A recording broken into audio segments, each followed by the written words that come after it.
Hi there, I'm Con. And I'm David, and welcome to another episode of Camera Peeps. And in this episode, Con, what have you got for us? Well, a while back ago, David, if you and our viewers remember, I did a video on my new EVA-1, which I used on the short film with David Richardson. According to our LinkedIn statistics and our Facebook statistics, they were very popular. It was a very popular video. Well, the EVA-1, the Panasonic EVA-1 is a very popular camera at the moment. And a lot of people are wondering, you know, what others are doing as far as a viewfinder solution and other configurations. I've really updated it since that last video. I've got this Zacuto loop which I'm now using with the original LCD panel, and that is fantastic. That's my solution for a viewfinder. And the beauty about this solution, which I love, is that I'm using the same output from the camera, which is the viewfinder output, so I'm not sacrificing a HDMI or an SDI output. And you're getting the camera information. And I'm getting the camera information, although now they've done an update which through the HDMI you can get the same viewfinder information. But also powering the third-party viewfinder, that's the other consideration. If you use another third-party viewfinder, you've got to power it as well. And also, if you do switch the camera on and the viewfinder's black, well, you have to try and work backwards and find out where the problem lies, and it could be a cable or that's right. And you know, LCD might not be on. You know, you might, as a safety, if you were to use a third-party viewfinder, still put your viewfinder somewhere else and run that as a backup. Actually, you're right, in case your battery did die. But another thing, other than the viewfinder, which I've recently discovered and I love, is this Tilta Nucleus M motor, which we can see here on the bottom of the photograph. These are fairly new. I spent a bit of time last night getting to know how to use it, so I can talk about it. They're quite affordable. That's what attracted me to them, and they're quite versatile. The menu or how to set up the motor is a little complicated, but last night when I was going online checking out a few videos, I did notice that NAB 2018, they have a new firmware update which has an easy mode, which connects all the motors and sets them to the right channels and so forth. So with the firmware update, there's a mini USB somewhere? There is a USB port up the top here, which you connect to your computer. You download this comes up like a hard drive. Right, okay. So you dump in the Finder window. Yeah, in the Finder window. Now, it's a really weird way, the way they do the firmware updates.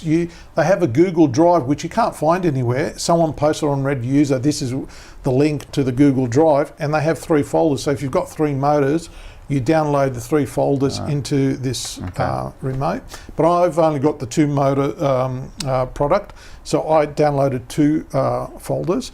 So they get downloaded here. Then you use one of these LEMO connectors, which I have connected to the motor at the moment.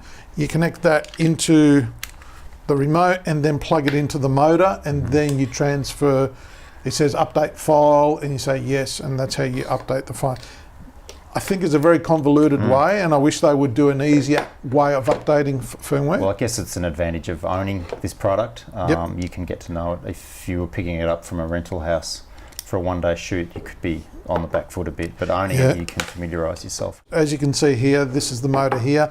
The torque on these motors, even at the lower setting, is way too strong, especially for DSLR lenses which don't have hard stops. My lens here actually has stops. I've got those rubber end stops on the gears, but I've tried doing an auto calibration. It just goes over them because the torque's too high. So they've reduced the torque even more. So I'm hoping to do the update after today's episode. And is that easy to adjust? Like, let's just say you want to go to a cinema lens. Yeah. You can then ramp the torque back up. It's just in the menu. You go in the menu, press a couple of buttons, and you can increase it. So another thing I really like about this viewfinder is that you can cover up the eyepiece to obviously protect it from the sun. Now, I remember from the old 5D days, I didn't do it, but I know a lot of cameramen who had 5Ds and the loops that went over the back screen. about 50% of them are burnt spots on the LCD because the sun used to get in through the viewfinder and like a magnifying glass, just burn a hole through the screen. So that's what these rubber cups there to protect the lens in case you forget and the sun goes through. So I love that. Just to run you through how you set up this motor on a photographic lens like my Canon L series zoom. There is a bit of a process, and I had to get myself up to speed with how it all works last night, and I think I've got it down pat. Okay, so one thing I haven't done yet is calibrate the motor manually to this lens, because this lens doesn't have hard stops. So what you do is go into the menu, go down to function, hit enter, a manual calibrate, enter, and hit focus, because that's the mode I'm doing, and it says turn focus until minimum lock on the motors. So I'm turning my focus to the minimums, which is about there, and I am making sure before I engage the motor that the focus wheel is turned all the way to the right. Then I will engage my motor, lock that into position to the lens, the gears on the lens, and then I'll hit enter, and now it's telling me turn the knob, the focus knob, until I reach my infinity. So I'm just going to quickly do that up the top. So I'm going to reach to there. You've got to do it slowly so you don't go past that point, which is there. And now I'm going to hit OK, and now I've got a range. So if we have a look here on the gears on the motor, we can see that I have now got my range for my motors. And on the remote here, if I want to have control of my motors through the hand grips, I just hit the function button twice, and the remote vibrates, and I see here it says slave. So now I have control of my motors through my hand grips. So I can control focus now using the hand grip. So I think that's fantastic. That is good. Yeah. So with the hand control, can you change the direction of the wheel? Yes, in the menu you can change the direction. And another handy thing is you can actually set marks. There's a button here called mark. So I can focus, say, on the table, say there, and hit the mark button twice. So I've got an A mark there, then I find where my B mark is, and it might be infinity, or just before infinity, hit the mark button again. Now I've memorized 2 focus points. That's pretty good. I don't even have to look at the remote. So it physically locks it? Well, it gives me marks. I don't have to mark the lens if I don't want to. Right. And when you pass that mark, it vibrates. Yeah, right. Okay. So you can be looking at your monitor and feel when you hit the mark. Oh, and you're right there. So, and I know where I am. Yeah.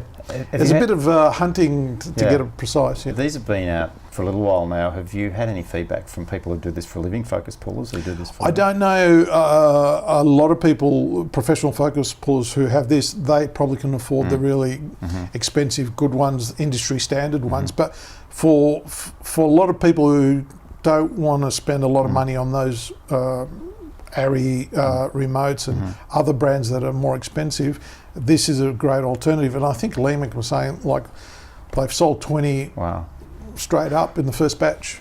Well, now these right angle, I just don't want to forget to talk about these because these are quite relevant. So these are to get this system on. Yeah, the ARRI rosettes, actually that part goes in there, and then you've got an ARRI rosette, as you can see here on the handle. That's how you would mount it to an ARRI rosette. Oops. I've got a Vocus bracket here that allows me, with an extension rod there, to put it roughly there. These ones. Now, these ones, if you're got a gimbal, these ones will go on the end of your gimbal. So you can then have the 2 handles. They just screw on the top there. So you can control your focus and iris using and hold the gimbal using these grips. So the Movi and the DJI obviously have the same diameter tube. Okay, so and that's another great use for these things because less cables to upset the balance. That's right, because it's all I think you still have to power the motors, and at the moment I'm powering them using the remote, but I think there's another way of powering them. I've got a battery on the back of the camera here. It's an IDX battery that has a 8 volt output. I think it's an X-tap. It's a new connector, X-tap. So I think I'm going to get that cable and get the appropriate Hirose button to then power the motor, so I don't have to have this cable going into it. Especially on the Steadicam, I think that'll be a good solution for me. A day in the man cave should sort this out. Yeah, and a trip to my technician, because Hirose cables I can't make. You know, and Satora is fantastic. He's a local Melbourne focus puller, career focus puller, who also makes cables, and and I think Neil at Lemac also makes cables for you. So there's plenty of opportunities there to get those modified. Obviously, it comes with a charger, 4-bay charger. They come with these special torch-like batteries. This one takes 2. I think you get 6 all up in the kit. And are they lithium? Oh, do we know? They're lithiums, So I think I'll get myself another set, just have the spares. But I think the batteries do run a long time anyway.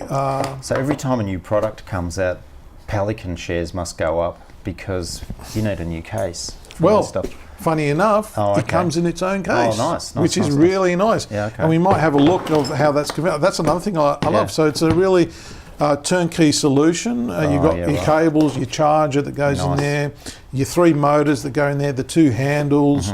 What else? Oh yeah, and the and this bit goes in here. So it's a real small, neat little package. Comes with 3 focus rings, plus the one on the.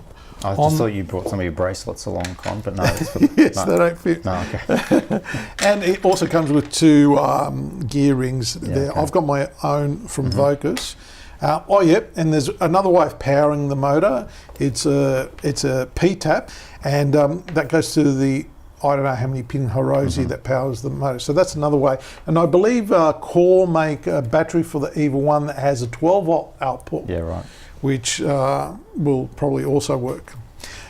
One other thing I'd like to talk about is my shoulder handheld operating configuration. I've got this shape rig here, which I love, and the top plate and handle. Another thing, if we can cut to the 2-shot camera, which I would say I love about Shape, and I think they've got the market stitched, is this push button adjust on the handles, quick and easy. I think that's the best feature about the Shape products. So these are the new bits and bobs I've put on for my EVA-1. Oh, the last thing I'll talk about is, especially with my Steadicam, I was wondering, well, how do I transmit a picture without getting a bulky transmitter on? And I've had this IDX CW1 transmitter for a while, and guess what?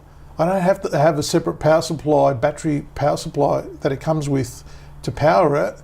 The EVA-1 has a USB port at the back which will power it, which is great. And I just take a HDMI out into it. The only thing that I have to work on is mounting it. At the moment I've got a temporary solution, which is a cable tie.